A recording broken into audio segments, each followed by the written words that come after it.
الحمد للہ رب العالمین والعاقبۃ للمتقین والصلاة والسلام علی اشرف الانبیاء والمرسلین نبینا محمد وعلی آلہ وصحبہ اجمعین۔ اعوذ باللہ من الشیطان الرجیم، بسم اللہ الرحمن الرحیم۔ سورہ زمر کی آیت نمبر 23 ہے۔ اللہ سبحانہ و تعالی کا فرمان ہے، اللہ نزل، اللہ نے نازل کی، احسن الحدیث، بہترین بات، کتابا متشابہا، یعنی ایسی کتاب جو باہم ملتی جلتی ہے، مثانیہ، بار بار دہرائی ہوئی۔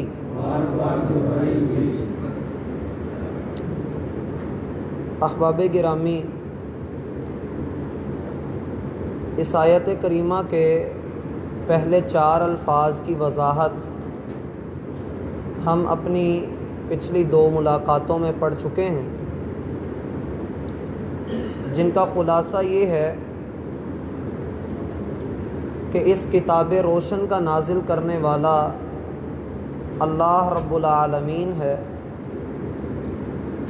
اور اللہ کی بات، اللہ کا کلام ایسا لازوال اور بے مثال ہے کہ کائنات کی کسی بھی مخلوق کے اندر اتنی قوت نہیں کہ وہ اس کلام کی مثال پیش کر سکے یا اس جیسا کوئی کلام بنا سکے، اس کا مقابلہ کر سکے۔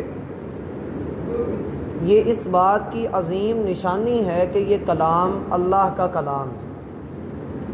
اگر یہ کسی انسان کا کلام ہوتا تو ہم باقی انسانوں کے لیے بھی اس جیسی بات بنانا کوئی مشکل کام نہ تھا، لیکن چونکہ یہ اللہ رب العالمین کی بات ہے، بھلی بات ہے، بہترین بات ہے، تو اس کی مثال لانا بھی ناممکن ہے۔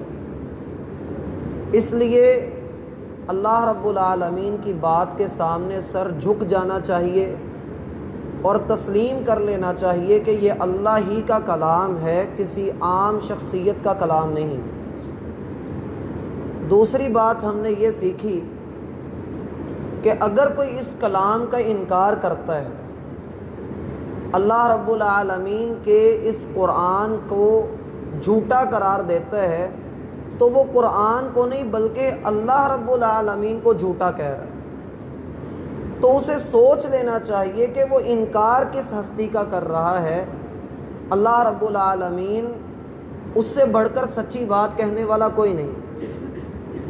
اب اسی کتاب کے حوالے سے اس کتاب کی 2 صفتیں اور آگے اللہ بیان کر رہے ہیں۔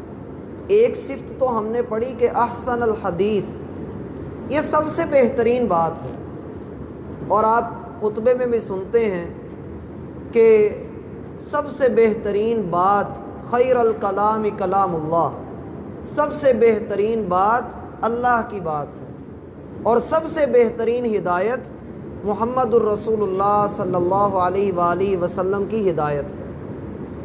اب اسی کتاب کی آگے 2 نشانیاں، 2 صفات اور بھی اللہ نے ذکر کی ہیں، جن کا ہمیں علم ہونا، ادراک ہونا انتہائی ضروری ہے۔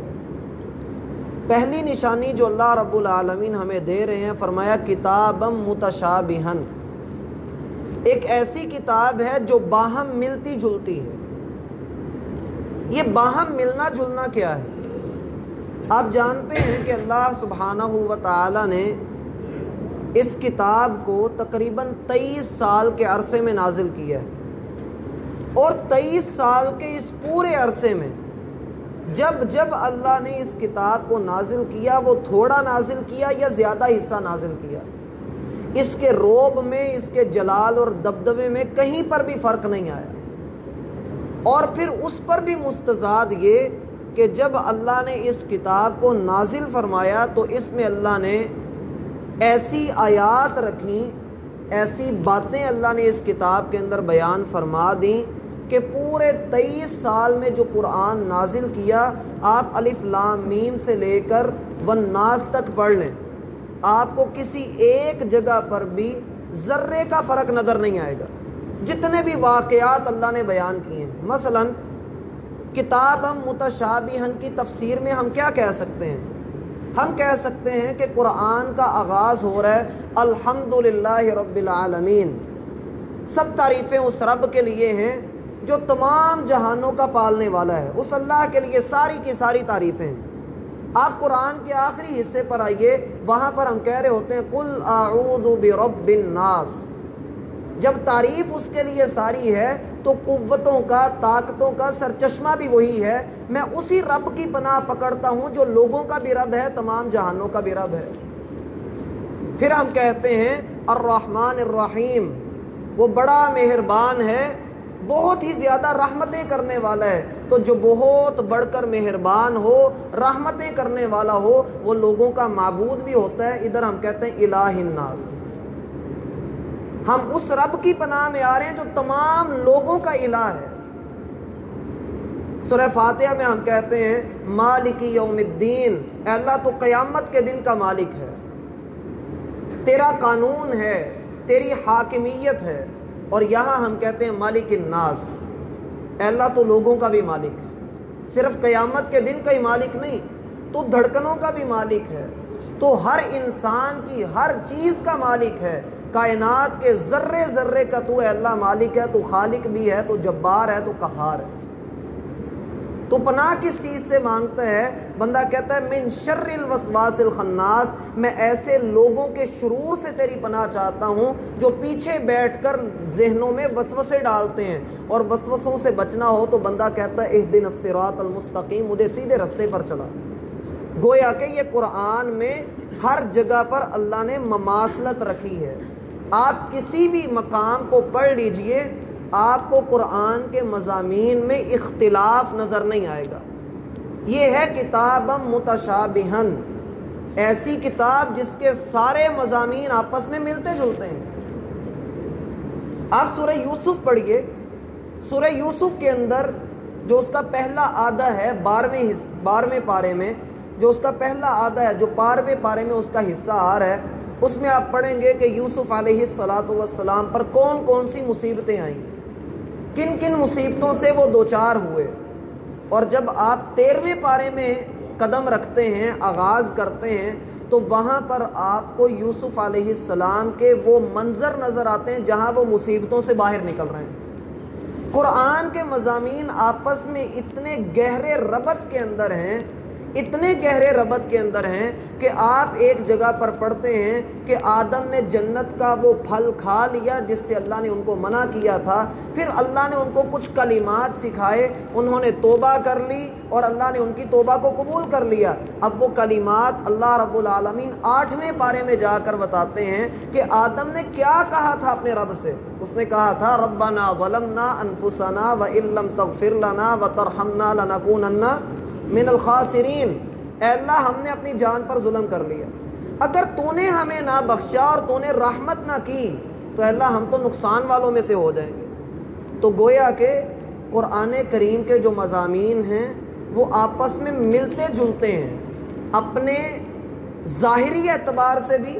مثلا آپ جو الفاظ 9ویں پارے میں پڑھتے ہیں موسیٰ علیہ السلام کے واقعات میں کہ کیسے ان کا جادوگروں کے ساتھ مقابلہ ہوا، تھوڑے سے فرق کے ساتھ، بالکل تھوڑے سے فرق کے ساتھ وہی الفاظ 10 پاروں کے بعد 19ویں پارے میں آپ پڑھتے ہیں۔ اسی طرح آپ سورہ نجم کا مطالعہ کریں 27ویں پارے میں، اس کے آخر پر ایک آیت آتی ہے فَبِأَيِّ آلَاءِ رَبِّكَ، آگے آپ کو پتہ ہے تو تُكَذِّبَانِ آتا ہے، لیکن سورہ نجم کے اندر آتا ہے فَبِأَيِّ آلَاءِ رَبِّكَ تَتَمَارَىٰ، اور سورہ رحمان میں آتا ہے فَبِأَيِّ آلَاءِ رَبِّكُمَا تُكَذِّبَانِ۔ یہ مختلف آیات ہیں۔ سورہ آل عمران کا آغاز کریں تو وہاں آتا ہے الف لام میم اللہ لا الہ الا هو الحی القیوم نزل علیک الکتاب بالحق، اور جب آپ آیت الکرسی پڑھیں تو وہاں پر بھی یہی الفاظ ہیں، لیکن آگے آیت الکرسی شروع ہو جاتی ہے۔ اسی طرح سے الف لام میم، یہ سورۃ البقرہ، سورہ آل عمران، سورہ روم، سورہ لقمان اور سورہ الف لام میم السجدہ، ان ساری صورتوں کے شروع میں الف لام میم آ رہا ہے۔ قرآن کریم میں 7 صورتیں ایسی ہیں جن کے شروع پر حامیم آ رہا ہے، 7 صورتیں ایسی ہیں جو اللہ کی تسبیح سے شروع ہو رہی ہیں، 5 صورتیں ایسی ہیں جو اللہ کی تعریف الحمدللہ سے شروع ہو رہی ہیں۔ تو یہ قرآن کا اعجاز ہے، جو باہم ملتی جلتی آیات اللہ نے اس قرآن میں رکھیں، اور جب آپ اس کو پڑھتے ہیں آپ کو یوں ہی لگے گا کہ آپ ایک نیا کلام نئے انداز اور نئے مزے کے ساتھ پڑھ رہے ہیں۔ اس کے تمام مضامین آپس میں ملتے جلتے بھی ہیں، ایک بات بار بار دہرائی بھی جاتی ہے، لیکن کہیں پر بھی ایسا نقص نظر نہیں آتا کہ بندہ کہے کہ اللہ نے ایک ہی بات دوبارہ کر دی۔ ہر بات اللہ ایک نئے رخ میں کرتا ہے۔ اسی حوالے سے ایک آخری ٹکڑا آپ کے سامنے رکھتا ہوں۔ ایک جگہ پر اللہ رب العالمین فرماتے ہیں وَإِن تَعُدُّوا نِعْمَةَ اللَّهِ لَا تُحْصُوهَا، اگر تم اللہ کی نعمتوں کو شمار کرنا چاہو تو تم ان کو شمار نہیں کر پاؤ گے۔ پھر اللہ فرماتے ہیں اِنَّ الْإِنسَانَ لَظَلُومٌ كَفَّارٌ، یہ سورہ ابراہیم ہے، 13واں پارہ ہے، کہ انسان بڑا ہی ظالم ہے، بڑا ناشکر ہے، جاہل ہے، اور اس کو اللہ کی نعمتوں کا ادراک نہیں۔ یہ اللہ رب العالمین کی نعمتوں کو تسلیم ہی نہیں کرتا ہے، استعمال بھی کرتا ہے اور کہتا ہے میری خون پسینے کی کمائی ہے۔ تھوڑے سے فاصلے کے بعد 14ویں پارے میں جب آپ جاتے ہیں تو وہاں پر پھر یہی آیت ہے، فرمایا اللہ نے وَإِن تَعُدُّوا نِعْمَةَ اللَّهِ لَا تُحْصُوهَا، اگر تم اللہ کی نعمتوں کو گننا چاہو تو نہیں گن سکتے۔ إِنَّ اللَّهَ لَغَفُورٌ رَحِيمٌ، اللہ بڑا بخشنے والا، بڑا مہربان ہے۔ یہ جواب ہے پہلی بات کا کہ انسان بے شک جاہل ہے، ناشکر ہے، اور اللہ رب العالمین کی نافرمانیاں کرتا ہے، لیکن اللہ وہ ہے جو نعمتیں بھی کرتا ہے اور بندے کو معاف بھی کرتا ہے۔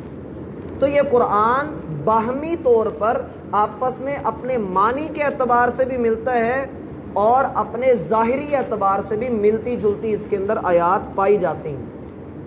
اسی طرح سے آپ سورہ بقرہ میں پڑھتے ہیں اولئک علی ھدی من ربہم واولئک ھم المفلحون، یہی آیت بالکل انہی الفاظ کے ساتھ 21ویں پارے کے اندر بھی موجود ہے۔ تو یہ قرآن کا آپس میں باہم ملنا جلنا ہے۔ اگر اس کی اور تشریح میں ہم جائیں تو قرآن کا آپس میں باہم ملنا جلنا، پورے قرآن کو ایک طرف رکھیے، سورہ بقرہ میں، صرف سورہ بقرہ میں 1000 سے زیادہ حکم اللہ نے دیے ہیں، 1000 کاموں سے اللہ نے منع کیا ہے، اور 1000 قاعدے کلیے قوانین اللہ رب العالمین نے صرف سورہ بقرہ میں ہی ذکر کیے ہیں۔ اور باقی قرآن میں جب آپ جائیں، آپ نے معاشرت کی تعلیم حاصل کرنی ہو کہ ہم نے اپنے معاشرے کے اندر کیسے رہنا ہے، آپ 26ویں پارے کو پڑھ لیں۔ آپ نوع انسانی کی تاریخ پڑھنا چاہیں کہ پہلے تاریخ انسانی میں کیا کچھ ہوتا رہا، آپ پہلے 6 پاروں کا مطالعہ کر لیں۔ اسی طرح سے آپ چاہتے ہیں کہ زندگی میں ادب اور آداب سیکھنے کو مل جائیں، معاشرے کی فضا میں اسلام کی جو ہے وہ خوشبو نظر آئے، تو آپ 6 پارے میں آنے والی سورۃ المائدہ کا مطالعہ کر لیں۔ گویا کہ قرآن ہر طرح کا سیاسی نظام بھی دیتا ہے، تہذیب بھی دیتا ہے، ثقافت بھی دیتا ہے، ہر طرح سے آپ کو ڈیل کرتا ہے۔ یہ ہے کتابا متشابہا۔ اگلی جو صفت اللہ فرماتے ہیں وہ ہے مثانی۔ مثانی میرا بھائی کہتے ہیں ایسی آیات کو جو بار بار دہرائی جانے والی ہیں، جن کو بار بار پڑھا جاتا ہے۔ سب سے زیادہ کون سی آیات پڑھی جاتی ہیں؟ کسی کو پتہ ہو سب سے زیادہ کون سی آیات پڑھی جاتی ہے؟ جی، سورۃ الفاتحہ۔ سورۃ الفاتحہ اللہ رب العالمین اس کے بارے میں 14ویں پارے میں ارشاد فرماتے ہیں وَلَقَدْ آتَيْنَاكَ سَبْعًا مِّنَ الْمَثَانِي وَالْقُرْآنَ الْعَظِيمِ، اے محمد صلی اللہ علیہ وآلہ وسلم، ہم نے آپ کو ایسی 7 آیتیں عطا کی ہیں جو بار بار دہرائی جاتی ہیں، اور اس کے ساتھ ہم نے آپ کو پورا قرآن بھی عطا کیا ہے، عظمتوں والا قرآن۔ سورہ فاتحہ ایک واحد ایسی صورت ہے کہ جس کو بار بار دہرایا جاتا ہے، حتیٰ کہ رسول اللہ صلی اللہ علیہ وآلہ وسلم کا فرمان ہے کہ اگر کوئی بندہ چاہتا ہے کہ اس کی دعا قبول کی جائے تو وہ سورۃ الفاتحہ کو اپنی دعا کے اندر شامل کر لے، اور پھر اس کے بعد جو چاہے اللہ سے دعا کرے، اللہ اس کی دعا کو قبول کر لے گا۔ بار بار دہرائی جانے والی آیات، یہ کیسے ہو سکتا ہے؟ اس کے 4 معنی اہل علم نے ذکر کیے ہیں۔ پہلا معنی تو یہ ہے کہ ایسی آیات، مثلا سورہ رحمان کے اندر فَبِأَيِّ آلَاءِ رَبِّكُمَا تُكَذِّبَانِ کتنی مرتبہ آیا ہے؟ 31 مرتبہ۔ 31 مرتبہ فَبِأَيِّ آلَاءِ رَبِّكُمَا تُكَذِّبَانِ آیا ہے، گویا کہ یہ بار بار آیات کو دہرایا جا رہا ہے۔ سورہ مرسلات 29ویں پارے میں ہے، اس میں وَيْلٌ يَوْمَئِذٍ لِّلْمُكَذِّبِينَ والی آیت 11 مرتبہ اللہ نے ذکر کی ہے۔ سورہ قمر 27ویں پارے میں ہے، اللہ نے اس میں وَلَقَدْ يَسَّرْنَا الْقُرْآنَ لِلذِّكْرِ فَهَلْ مِن مُدَّكِرٍ یہ 4 مرتبہ اللہ نے ذکر کیا ہے۔ اسی طرح سے سورہ قمر میں ہی فَكَيْفَ كَانَ عَذَابِي وَنُذُرِ یہ والی آیت بھی اللہ نے تقریباً 4 مرتبہ ذکر کی ہے۔ قرآن کریم کی 4 صورتیں ایسی ہیں جن کے آخر پر حرف را آتا ہے۔ مثلا سورۃ القمر ہے، اس کی ساری آیتوں کے آخر پر را آ رہا ہے۔ سورۃ القدر ہے، سورۃ العصر ہے اور سورۃ الکوثر ہے، ہر آیت کے آخر پر را کا لفظ جو ہے، حرف جو ہے وہ آ رہا ہے۔ یہ ہے قرآن کی آیات کا بار بار دہرایا جانا۔ دوسرا معنی اہل علم نے اس کا یہ ذکر کیا کہ اللہ نے جو پہلی اقوام کے حالات ذکر کیے ہیں، ایک جگہ پر اللہ رب العالمین نے ایک قوم کا تھوڑا سا ذکر کیا، آگے چل کر اللہ نے پوری تفصیل کے ساتھ ہی اس کا ذکر کر دیا۔ مثلا آپ نے یہاں پر، مجھے یاد ہے کہ شروع میں جب آغاز میں اگست کا مہینہ تھا 2018 میں، جب میں یہاں پر آیا تھا تو ہم نے سورۃ القصص شروع کی تھی 20ویں پارے میں۔ وہ ساری سورت 2 لوگوں کی تاریخ پر مشتمل تھی، ایک موسیٰ علیہ السلام اور دوسرا قارون کے ساتھ موسیٰ علیہ السلام کے معاملات۔ اسی طرح سے آگے چل کر اللہ رب العالمین نے اور بھی بہت سارے واقعات، جیسا کہ آپ نے سورہ صافات کے اندر بہت سارے انبیاء کا ذکر پڑھا جو کہ پیچھے بھی قرآن کے اندر اللہ نے بیان کیا ہوا ہے، گویا کہ آیات کو اس میں بار بار دہرایا جاتا ہے۔ تیسرا معنی یہ ہوتا ہے مثانی کا کہ اللہ سبحانہ و تعالی نے اس قرآن کے اندر ایسے احکامات رکھے ہیں جن کا بار بار اعادہ کیا جاتا ہے، بار بار جن کو دہرایا جاتا ہے۔ ایک جگہ پر اللہ رب العالمین ہمیں حکم دے رہے ہیں کہ نماز قائم کرو، اور یہی حکم پھر 700 سے بھی زائد مرتبہ اللہ آگے دے رہے۔ تو یہ ہے قرآن کی آیات کا بار بار دہرانا۔ اور پھر چوتھا معنی جو اس کا ذکر کیا جاتا ہے مثانی کا کہ آیات کو دہرایا گیا ہے، وہ اس اعتبار سے کہ دنیا میں کہیں نہ کہیں کسی بھی وقت اللہ رب العالمین کے قرآن کی تلاوت کی جا رہی ہوتی، تو اس اعتبار سے اللہ کی ان آیات کو دہرایا جا رہا ہے۔ اور آخر پر جو بات ابھی تک کی جو میں نے کی ہے، اس سے ایک آیت کو سمجھ لیں۔